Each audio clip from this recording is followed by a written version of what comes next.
मसीह यीशु के बाबरकत फ़तेहमंद और जलाली नाम में आप सबकी सलामती हो।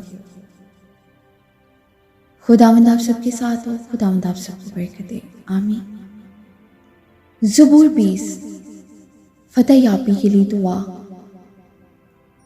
मुसीबत के दिन खुदावंद तेरी सुने, याकूब के खुदा का नाम तुझे बुलंदी पर कायम करे। वो मुकद्दस से तेरे लिए कुमक भेजे और सयून से तुझे तकवीत बख्शे। वो तेरी सब हदियों को याद रखे और तेरी सोख्तनी कुर्बानी को कबूल करे। वो तेरे दिल की आरज़ू बढ़ लाए और तेरी सब मशवरात पूरी करे।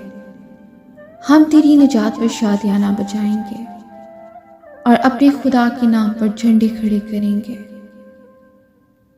खुदावंद तेरी तमाम दरख्वास्तें पूरी करे। आमीन। हमें जान क्या कि खुदावंद अपने ममसूख को बचा लेता है। वो अपने दाने हाथ की निजात बख्श कुव्वत से अपने मुकद्दस आसमान पर से उसे जवाब देगा। किसी को रत्तों का और किसी को घोड़ों का भरोसा है, पर हम तो खुदावंद अपने खुदा ही का नाम लेंगे।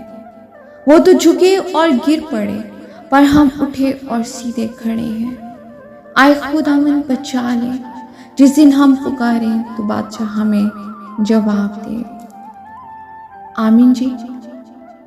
खुदावंद की जिंदा पाक कलाम के पढ़े और सुने जाने में उसकी बरकत हो। खुदावंद का शुक्र हो।